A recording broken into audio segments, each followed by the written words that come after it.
Welcome. I'm going to cover a few things about Linux distributions. Specifically, I'm going to cover Linux Mint in this particular video. But many of the items really apply to all the different Linux distributions. So with that, let's get started.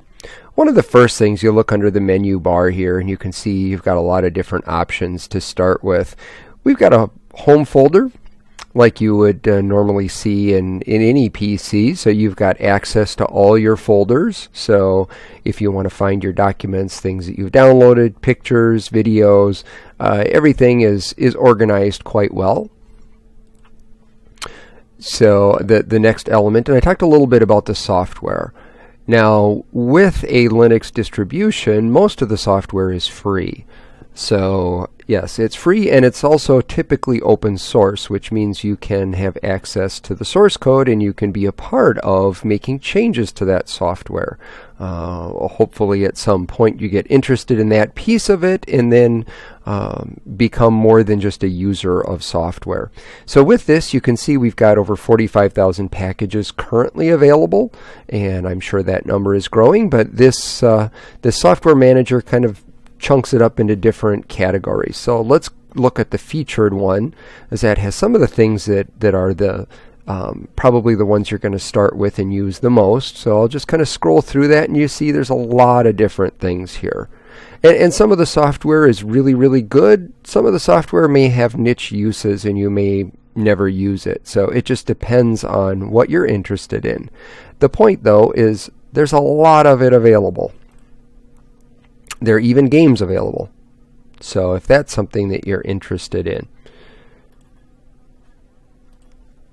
Now, again, there are several browsers that are available. Let's start with Firefox. I'm sure you're probably familiar with Firefox. I typically have the Linux Mint page as my opening.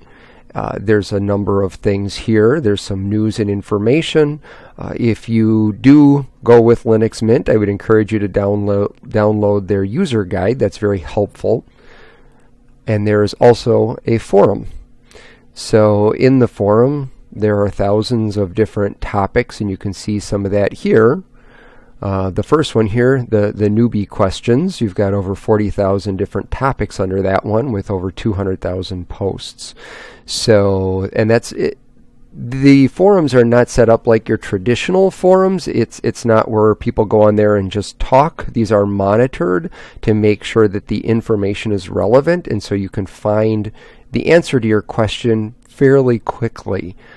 So they really encourage proper usage of the forum, and there are rules and notices, and I would encourage you to start in some of that. But if we go to the newbie questions, you'll kind of get a little bit more of a sense. So there's some announcements, and that's kind of where you get started to learn about it, and then on from there. And you can see some of them that have the most views, and that's obviously the areas that you'd want to get started with and learn more information and more about Linux Mint.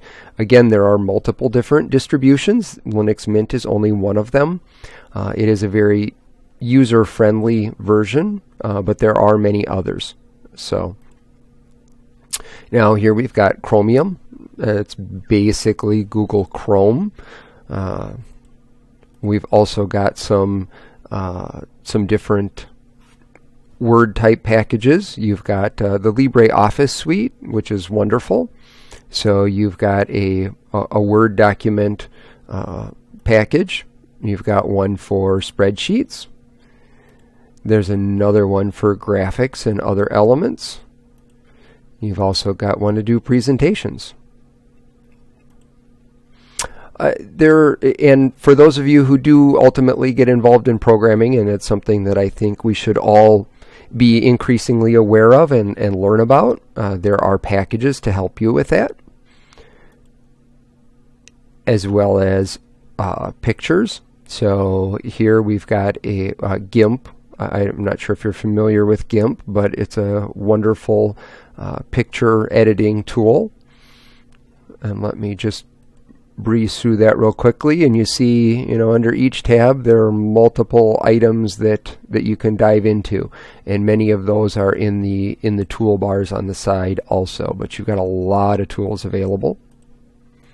We've also got a video editing tool, so you can incorporate or bring in multiple video clips and audio clips and mix them all together into one production that you can put on YouTube or elsewhere.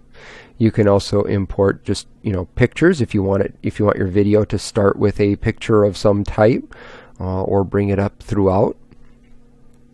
We've also got audio editing tools like Audacity. You can see that I'm recording that right now, so that is another option.